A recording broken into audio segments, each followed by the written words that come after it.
தேனி மாவட்டம் ஆண்டிப்பட்டி அருகே 1,22,00,000 மதிப்பில் தொடங்கப்பட்டு பாதியில் நிறுத்தப்பட்ட சாலை பணியை விரைவில் முடித்து தர வேண்டும் என்று கிராம மக்கள் கோரிக்கை விடுத்துள்ளனர். ஜம்புலிபுத்தூரில் இருந்து ஸ்ரீரங்கபுரம் செல்லும் இணைப்பு சாலைக்கு ரூபாய் 1,22,00,000 மதிப்பில் நிதி ஒதுக்கப்பட்டு கடந்த 6 மாதங்களாக தார் சாலை அமைக்கும் பணி பாதியிலேயே நிறுத்தப்பட்டு உள்ளது. ஜல்லிக்கற்கள் மட்டும் பரப்பப்பட்டு உள்ளதால் வாகன ஓட்டிகள் நடந்து செல்லும் பொதுமக்கள் அவதியடைந்து வருகின்றனர். குறிப்பாக இரவு நேரங்களில் இந்த பகுதியில் விபத்துகள் ஏற்படுவதாக அந்த பகுதி மக்கள் தெரிவிக்கின்றனர்.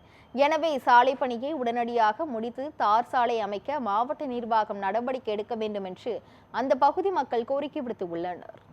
இது ஜம்புலிபுத்தூர் இணைப்பு சாலையிலிருந்து ஸ்ரீரங்கபுரம் விளக்கு வரையும் 3 கிலோமீட்டர்ல இந்த சாலை இருக்கு.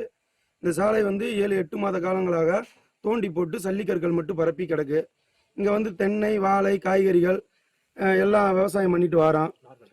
பால் பண்ணைகள் இங்க ஒரு 7-8 பால் பண்ணைகள் இருக்கு. இதுகளுக்கு பூரா இந்த ரோடை தான் நாங்கள் பயன்படுத்துகிறோம். இந்த ரோட்டில் வண்டி வாசிகள் எதுவும் போக முடியல. தினசரி மார்க்கெட்டுக்கு போக வேண்டியது இருக்கு, பால் பண்ணைகளுக்கு பால் போக வேண்டியிருக்கு. இதனால எல்லாரும் எங்களை ரோட்டுக்கு கொண்டு வர சொல்றாங்க. எந்த வண்டியும் போக முடியல, வர முடியல.